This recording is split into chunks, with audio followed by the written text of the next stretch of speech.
This was one of those projects that, I say half laughingly, we're on a mission from God. It's just amazing. What's that called? That word, harmonic convergence of forces and events. So, yeah, it was pretty amazing. There were actually a lot of players, but obviously the ones who were spending the most time, I think, sleeping, eating, and breathing, the birth of this College of Medicine, were Dr. Myra Hurt, your President Sandy Dallenbert, Senator Darrell Peden, and President Emeritus John Thrasher. Dr.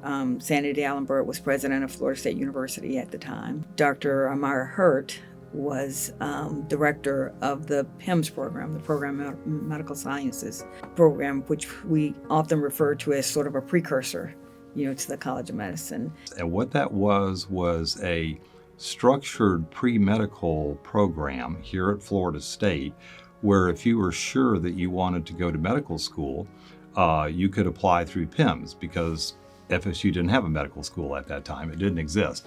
But they had a strong liaison with the University of Florida's medical school. So in PIMS, you would be guaranteed a spot in the graduating class at University of Florida, but you would take all of your first-year coursework here at Florida State. The College of Medicine here at Florida State was started at a time when much of the country thought there were going to be too many physicians. And, many were saying we had too many medical schools and we're training too many doctors. And, the visionaries here at Florida State and in the state of Florida were looking around and saying, even if you believe that there are too many, they're certainly not in the right places, because there were many, populations in the state who were not receiving adequate, health care. I talked to the search committee when I was a candidate for president about the possibility of a medical school. But the real beginning, I thought, was when we had then Representative Peden, the physician, lawyer, legislator, show up here and express a real interest in helping us develop a plan to really bring about the medical school. He talked about being in West Florida and about the desperate need for primary care physicians throughout West Florida. And he said, I'd like to do something about it. I then asked him, do you know anything about our PIMS program? And he knew a little bit about it, but only vaguely. He said, well, you've got to meet Myra Hurt. So you've got to go out to the PIMS program and see how it's operating. We're very proud of it, and we think we've got the base of the kind of medical school that you're talking about. My idea was if we could train them in ambulatory settings as well as in the hospital, then there might be some hope for those of us that would really like a physician that could talk to us and that was really interested in whatever chronic, irritating thing we had wrong with us. And so I actually wrote a proposal in 1992 to do just that, to do the first 2 years in Tallahassee, and then to have 3 training sites for the clinical training. I came to understand the importance of a medical school that actually has a mission of educating physicians who serve people. We needed to have a medical school in order to train the type of physicians who would be providing service to people. The very people who Senator Peden was thinking about when he drove over across the Panhandle and stopped in Tallahassee, and we had our first meeting. He listened to me, and I was this assistant professor in biological science that had been director of this small program, and I don't think there are a lot of presidents that would do that. And in fact, basically, I was the person that wrote the proposals for the legislature, that proposed this ambulatory training model and so forth, and they went with it. So it was pretty amazing, actually, that they didn't right out of the box say, oh, well, we need to get a dean in here from somewhere, because if they had, what would we have now? We'd have a very traditional school. I first met Dr. Hurt as the director of the PIMS program, and I was actually serving on the admissions committee. When you saw her interact with the students, you saw that passion and all that she had for that, and also had for the community. Her question was, why can't we keep these why can't we keep these students here, her babies, right? Why can't we keep them here and complete their training? So she had that vision, to move that forward. And if you knew anything about Dr. Hurt, once she made up her mind to do something, she was going to do it.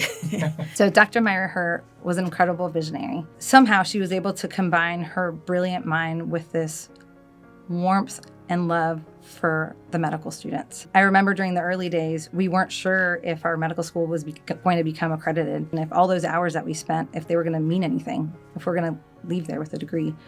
And I recall her standing in front of our class, reassuring us and saying that we are going to get this done. She had this really strong, powerful voice, but yet also warm and nurturing. But she gave us this reassurance, it's going to make it happen.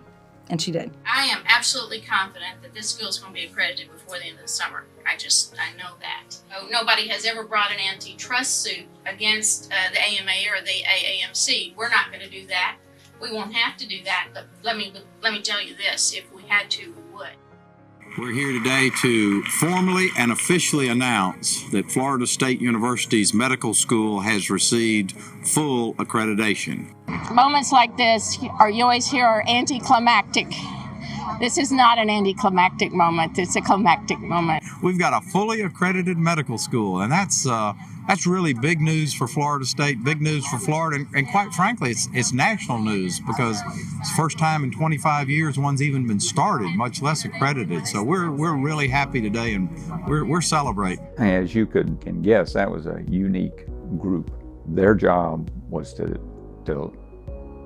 do well academically, and if they did that, we would get the accreditation.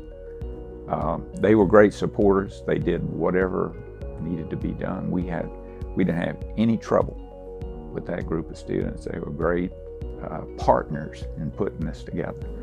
The decision made, they put us in trailers, and they would put those trailers up right outside the nursing school and into a parking lot. And we're in there, I guess, about a year, and then we were able to move into the Florida High, the buildings of that school. That's the way it went for 2 or 3 years, and when you look back on it, it's hard to believe that we managed all that, kept a good attitude, but I think people were real excited about being part of this. So coming from that period of time, to now, where we've, grown not just in numbers, but really in recognition and acknowledgement that, we were legitimate. We were creating a medical school with a unique mission to meet needs that had been, identified. And so now to see that really come into fruition and seeing that, we've got graduates, we've got, over 2,000 medical student, graduates, physicians, out, practicing. We also added back in 2017, a physician assistance program. And so we've got over 300, PA graduates who are out there, taking care of patients now. And many of them really meeting goals set forth in that mission in terms of caring for those communities of need. It's just been remarkable to see that happen. And I just feel very fortunate to be dean at this time, to be able, to see the successes that are out there, but also to look to the future. A sense of immense pride about what has been accomplished here. I mean, I'm now sitting in the Thrasher building, which is one of the most beautiful buildings, structures on campus. I see the rooms upstairs where teams of students come together to do problem solving, and I see these programs operating in branch campuses, and I just come away with immense sense of pride. Finally, I see physicians in the medical facilities that I go to, graduates of Florida State University College of Medicine. And every time I meet one of those people, I just come away thinking, God, it's been a great ride. When I was a student, I never really understood the magnitude of the school and how far-reaching its effects would be once we were established and accredited. It's incredible to see how many students have graduated, how many states that we are in, how many people we're helping, how many millions of patients that we're helping. And this all came from an idea. It's pretty incredible. I'm just so amazed at the quality of the students that we have and the quality of the physicians that we produce.